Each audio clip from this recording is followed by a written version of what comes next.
We can cut it. No, I think this should be the intro. Okay, that's great. Hello. Hello, ladies and gentlemen. My name is Mauro, And I'm Dan. and we started a podcast for some reason. I think for great reasons. For great reasons. Give me 2 reasons why we started a podcast. We love animals and we love cool things. Put them together. What do you get? We're talking about cool animals today. Boom. For those of you who can't see us because this is a podcast, we just high-fived. We just high-fived because we just did an intro for our first ever podcast. Yeah. So which is very cool. We're new to this, and that's why we high-five for audio. We don't know how we sound on the mic. We are engineering this ourselves with some equipment. Shout out to our producer and also my co-host, Mauro. Got my mixer right here. We got the our mic very set own up. in-house Jamie. Yeah, I'm Jamie. If you guys are not familiar with the Joe Rogan experience, you should check him out. He's a very dear friend of ours. Shout out to Joe Rogan if you want to have us on the podcast. I would love after that. Our first episode.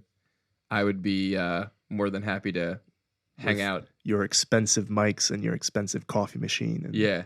Everything nice. That coffee machine looks pretty sweet. Probably like a nice temperature-controlled studio, It's got turmeric in it. Oh, man. Turmeric is great for inflammation. Okay, so if you guys didn't realize by now, we're talking about carrier pigeons. How would they have realized that? A very special, they know, because of the title. All right. They can read and listen. Congratulations. You made it, guys. So we're talking about carrier pigeons, a very specific carrier pigeon, a very special carrier pigeon. A heroic carrier pigeon, an amazing some would say. Carrier pigeon. An American treasure. An American treasure, raised by British forces. But used to save 194 American lives. American lives. So, we're talking about, of course, Cher ami. Cher ami. Cher ami in the French. For all you French speakers out there, for all you cool cats and kittens who murdered their husband. We don't know when this episode is going to come out, but that is a very topical joke at the moment. Because Carol Baskin definitely killed her husband.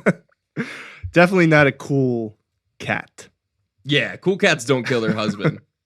Anyways. So, of course, Cher ami, French for dear friend, was a carrier pigeon used in the First World War. But before we start talking about Cher ami, we should start talking about the history of carrier pigeons. I think before we even talk about the history, let's talk about the definition of it, which is something I just recently learned about. I thought a carrier pigeon was called a carrier pigeon because it carried things. Now, I was told today by my co-host here that that is not the reason they are called carrier pigeons. One of the reasons. Would you like to elaborate? So a carrier pigeon, also known as a homing pigeon or pigeon post. No, that was a different job. It's basically the same. Yeah, pigeon post. Oh, it says it on Wikipedia, so it must be true. Pigeon post. Anyways, so a carrier pigeon was carried into battle. Get it? In a sort of cage or a box or whatever the keeper decided to. Preferably not a bag. Preferably not a bag because that's not healthy for a pigeon.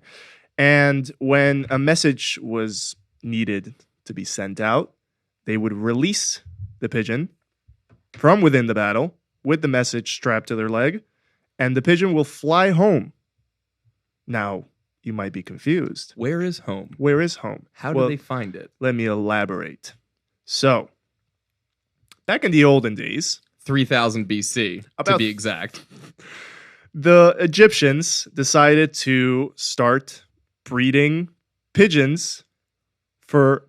Hold on, he's raising his hand. I'm raising my hand. Dan is raising his hand. New Zealand had pigeon post stamps. There were stamps that were used for the pigeon post, which I think is really cool. A very also, topical tangent. They are triangular. I don't know why. That's pretty cool. But it sounds to me like the Illuminati. That's very original. a triangular stamp. That's awesome. Anyway, the Egyptians had these long and tall towers that kept pigeons inside of them. And when they wanted to send a message, they would basically just carry the pigeon to wherever they needed and then just fly them back home. They would just fly home with the message to the tower that they call home. Now, you might be asking yourself, how do you train such an animal to do such a thing? We're going to tell you. Okay, Dan, you want to elaborate? I mean, I do, but if we're being honest here, I haven't fully prepared. So I am going to tell you, but I'm going to drag it out a little bit. That's fine. While I'm learning about how they train them. But basically, it starts when they take a little adorable, featherless baby pigeon and they bring it to its new home, which is going to be its homing beacon. Nice. Nice. I like and so for the first month, they get the pigeon acquainted with their home. So they're feeding them, they're giving them water. And then after that month, they want to give it a trial run of getting them to go somewhere and then come back. So they make sure that the pigeon is hungry because the way they motivate them and the way they train them is through food, like they do with many animals. They would bring the pigeon, maybe 100 yards, 200 yards away. Just not a long distance. Not a long distance, and they would release the pigeon. Then the pigeon would hopefully fly back, and they would repeat this process again. And the next month, they would take them further away, and then further away, until, what are they practicing, up to 10 miles? They actually started off, the first couple of months, they do it within like seeing distance, like eye distance. So they still have sight of their home. But then after 3, 4, 5 months, they will literally take them like 10 to 20 to 30 miles away from their home to see if they can make it back. And the ones that do make it back, congratulations. You have graduated homing pigeon school. And you now have a job. A very dangerous job. Depending on where you are being trained and utilized. Exactly. So, fun fact, homing pigeons or carrier pigeons or pigeon post were used in ancient Greece in 700 BC to send a very specific message at the times. Do you know what that is? I do know what it is. What is it? It was news about the Olympics. Right, the results of the Olympics in ancient Greece. Pigeons were the original Twitter, and that's why Twitter's logo is a bird. Boom. Shout out to Jack Dorsey. Please follow us on Twitter. So they basically had a very analog form of Twitter in ancient Greece, which is the coolest thing that you could probably think of. Yeah, that's very cool. Anyway, so okay, so now how do we go from ancient Egypt to ancient Greece to World War One? Well, carrier pigeons have a very long history of being useful to society. They were used by royalty to send out messages. They were used by Genghis Khan during his battles. They've been used throughout history because they're very reliable, apparently. Did you know that the Battle of Waterloo was also first delivered by a pigeon? Oh, wow. To England? That's how they got the news? That's very cool. See, they've been useful. They're very reliable and useful. So, how do we arrive at World War One? Well, World War One, Franz Ferdinand got shot in the head by Gabriel Princip, who Morrow seems to think is the most influential person of all time. I disagree. Thank you, Dan Carlin from Hardcore History, for opening my eyes to that. Yes. Shout out to them, too. We took a lot of inspiration from you guys and really appreciate all the hard work that you've put into the amazing podcast and all of the very informative information and easily digestible content you've made for the world. So thank you for teaching us history in a fun way. Absolutely. Please, everyone, if you haven't listened to Hardcore History, please just take a week just to binge listen to the entire series because it's phenomenal. Great information. So now we're at World War One. Franz Ferdinand. Early 20th century. What technological advancement came in the early 20th century? The radio. The radio. The radio changed the scope of things. The radio connected the world. The dissemination of information. Yes, it was instant dissemination of information. Whoa, that's alliteration. Instant dissemination of information? Sort of. Is it? It 'Cause rhymes. There's a D in the middle. Whatever. That's what Anyway. she said. So this is not. I mean, we can curse here. We can do whatever we want because this is the audio And we're adults. format, and we're adults. Anyway, so we're Also, real quick, did you know the Taliban banned the keeping or use of homing pigeons in Afghanistan? wow. So another thing they were trying to limit. Man, they're really trying to just They're just the fun police. oppress everything that's Wow. fun. First episode taking shots at terrorist organizations. Here we go. Okay, so we're at World War I. The radio is invented, and it's creating just a great environment for messages to be sent out immediately, instantly, correct? But during a battle, during the war, you don't want to carry a bulky box of wires and transistors and antennas and Yeah, radios back then, as most emerging technologies, were clunky, heavy, and not the easiest things to move around. They were rough, hard to operate. hard to operate, and actually dangerous. Very dangerous. A lot They of- didn't figure out electronic containment. No, a lot back of people then. got electrocuted, and they were about 60 pounds. So these things were not easy to be carried around in the battlefield, and they were also, because of their size, easily targeted and taken out by enemy fire. So how do you deal with this communication issue? What is there to do when you are stuck somewhere and unable to communicate with the rest of your troops that, hey, I'm getting shot at by some super angry Germans. Can you guys come help? BRB. And we'll tell you how the army or the armies of World War I dealt with this dilemma after a word from our sponsors. Okay, Dan, Moro, let me paint a picture for you. paint me a picture. You're in the middle of the forest, in the Argonne forest of France. Sounds beautiful. There's about, very beautiful, but it's not that beautiful when you're being bombarded by just artillery shells and gunfire from a bunch of very angry, gray-wearing Germans. That sounds incredibly stressful. I've had a very comfortable life, so So you're in the forest, you're trapped, you're barricading yourself from enemy fire, correct? So there's about 500 people there. Everyone's getting shot at. People are dying. You don't know what to do. where is all that enemy? It's not all enemy fire, though.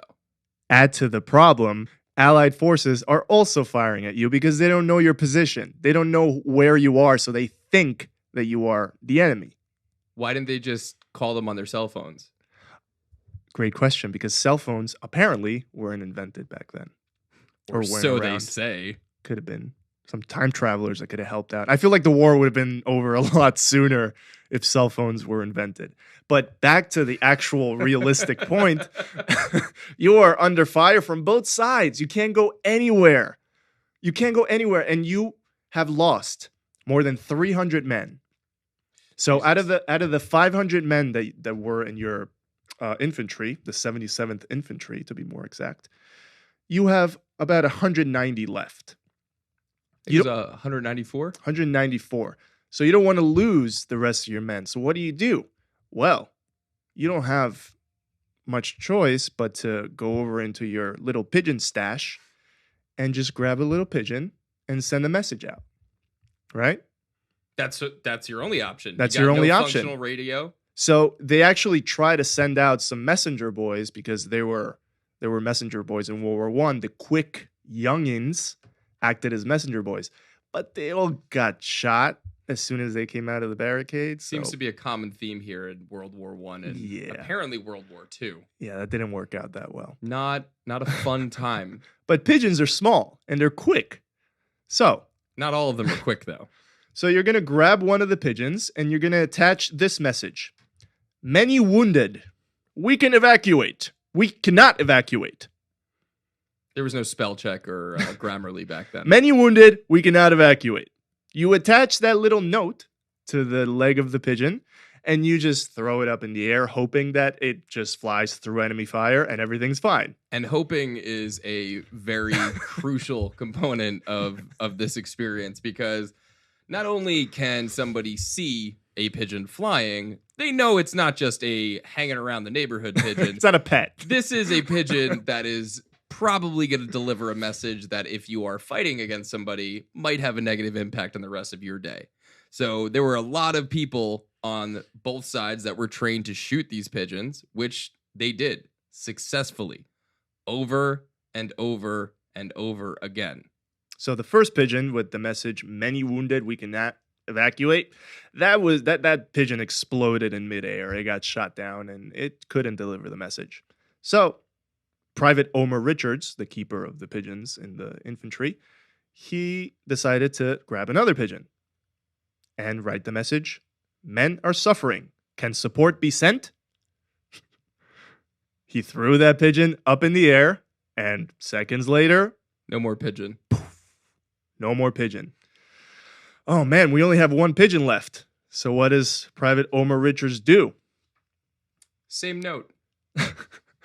He grabs Cher, who will be later known as Cher. She wasn't really named in the battlefield. And he writes a very specific message this time because they are under fire by both sides now. So the message is, "We are along the road parallel to 276.4. Our own artillery is dropping a barrage directly on us. For heaven's sake, stop it." So like Twitter, there was a finite amount of characters they could fit on a piece of paper. So that's where the character limit for Twitter actually came from. This message is rolled up and put into a little canister on Cher's left leg. And it's dropped. And it's, Cher is just thrown up in the air. What does Cher do? Hold on. She lands on a branch not far away from their position and just chills there because Cher is a dear friend and wants to hang out. I think Cher was practicing self-care and was in a very stressful situation and needed to take a moment to collect her thoughts. So the soldiers and the infantry decide to start like throwing things at her so she will take flight. Which I think is very rude. So she takes flight, but what happens? She lands on another branch. And this time, she's now closer to the German fire. So the soldiers, once again, start throwing things at her. Helmets, boots, whatever they can throw at her. And Cher takes flight over the German lines. And what happens? Things get a little out of hand. So I don't know about you, but if I got shot in the chest, I'm pretty confident that I would stop doing what I'm doing and have a different day than I'd originally planned. But not Cher. This beautiful little bird continued to fly after she was shot in the chest, lost an eye, and lost a leg. She ended up flying 40 kilometers in 25 minutes. Let me just give you the math on that. 40 kilometers is 25 miles. Or 40 clicks, as they like to say. Yeah. In 25 minutes, 25 miles, you would have to be flying at a speed of 60 miles an hour. Okay. Which I know for a fact there is no way I could personally fly that fast. So a pigeon's average speed, especially a homing pigeon, is about 77 to 80 miles an hour. And they have actually been recorded to fly at a top speed of 92 miles an hour. But keep in mind, yes, 60 miles an hour is slow, but this bird was shot in the chest. And the eye. And her left leg. Right leg, I'm sorry. Was hanging by a tendon. She was, oh my God, this is such a beautiful, fantastic, and just amazing significantly animal. Tougher bird than I am a human being. So if we want to get really sad here, the pigeon was being shot at, and her only thought the entire time was, I have to get home. Because she is a creature of habit. And she flew 25 miles home to the military base and delivered the message. She essentially won World War I for America. This message was delivered during I'm sorry for the pronunciation to any French speakers out there, during the Meuse-Argonne offensive. That was the last battle, one of the last battles from World War I. Okay, this lasted for 47 days. Again, super stressful. Super stressful. So this pigeon had to endure 47 days or 45 days anywhere, just locked in a cage until the people needed her, until the soldiers needed her to deliver a very important message. She did it for her country. And for that, we thank her. In total, during her service, she delivered 12 messages. 12 messages. And she kept just being driven back and forth from battle to battle. How many people did she save? And always, well, if we want to get, I mean, she did save the 194 soldiers from the offensive. But if the Germans took that place, took the Argonne Forest, there's no telling what could have happened on the Western Front. So I stand by my statement that Cher and me, a beautiful little pigeon, was fundamental in the ending of World War One. I'd say the reason that World War One ended. Cher and me was the reason World War One ended. You heard it here first. Breaking news, ladies and gentlemen. So actually, she survived. First of all, they thought it was a he. They thought that she was a he for a long time, until she was taxidermied and displayed at the Smithsonian Museum of American History. They realized she had the wrong equipment. But actually, the army medics were able to save her life back at base, and they gave her like a nice wooden peg for her leg. And she survived enough to just be carried on a boat and like just taken back to New Jersey, just for everyone to frolic over, because she was a war hero. She was a legitimate war hero. A decorated war hero. So what awards did she get? She was awarded the Croix de Guerre medal. I took French for 8 years. That's very nice. As well as the Palm Oak Leaf Cluster for heroic service, delivering 12 important messages.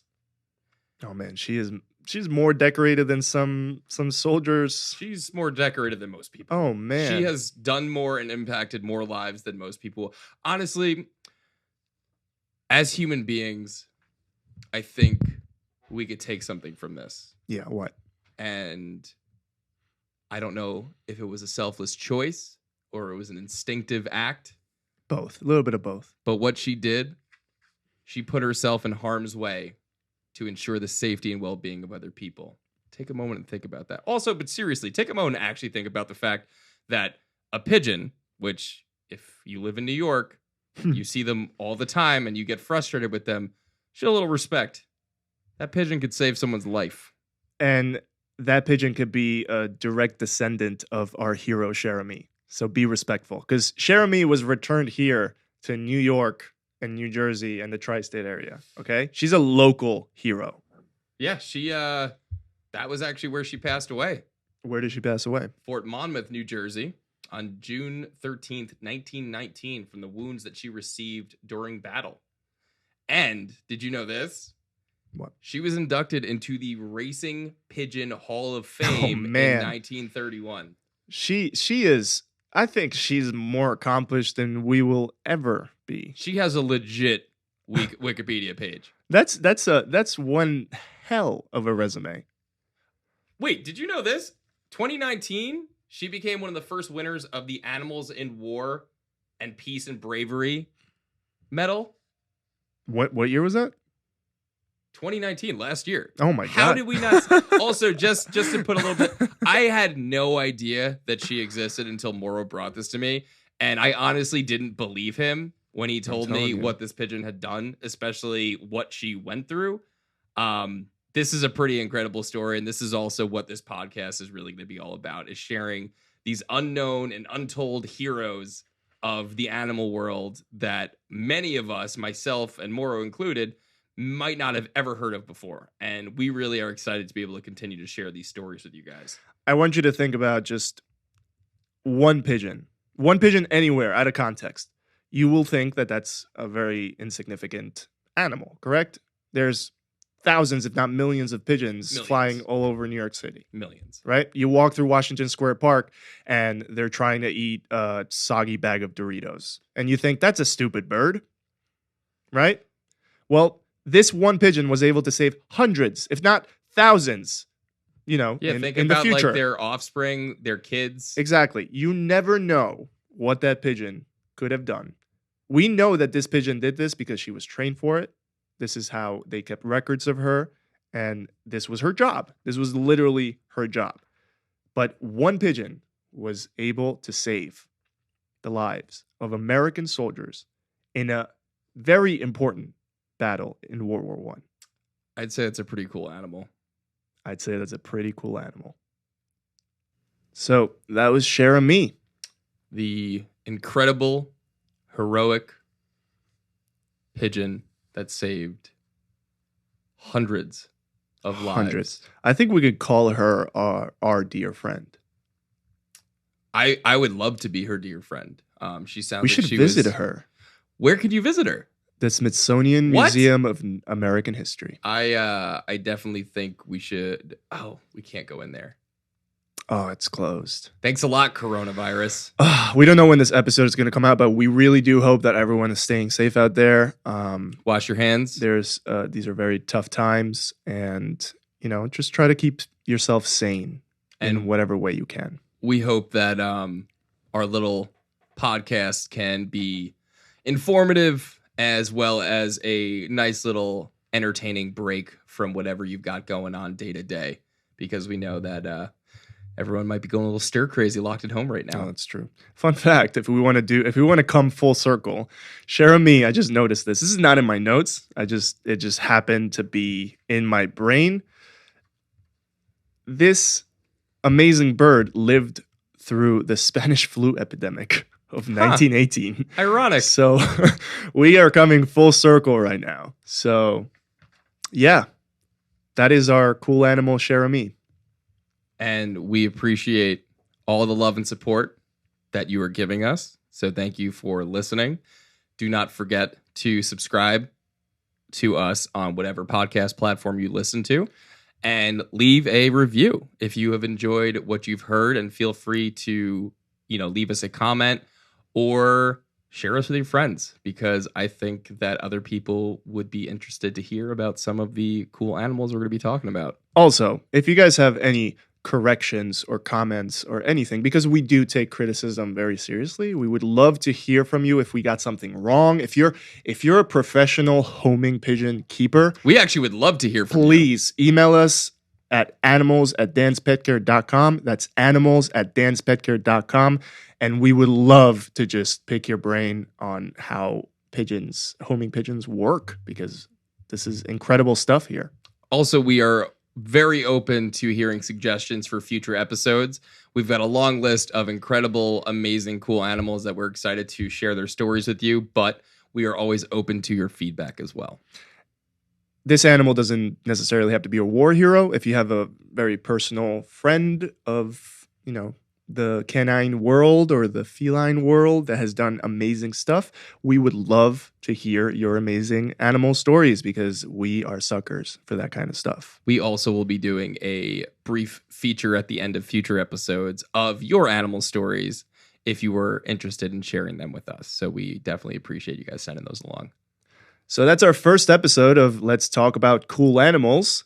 And we will see you, well, not see you, but, be in your ear holes when you listen to us. Maybe we'll see you. Maybe we'll see you when we do a meetup or a live show of some kind, if it gets to that. Or maybe we're just watching, Maybe we're just always watching and looking for cool animals to talk about, like the government. like the government. Also, isn't there like a meme that the government is using birds to spy on Yeah, us? let's talk about that for a moment. That the U.S. government, the real reason we're all quarantined is the government had to go out and change the batteries and all the birds. And that's how we're ending this amazing episode of Cher and Me, the homing pigeon that saved hundreds of lives during World War One. And thank you so much for listening. Thank you, and we are excited to share more cool animals with you guys soon.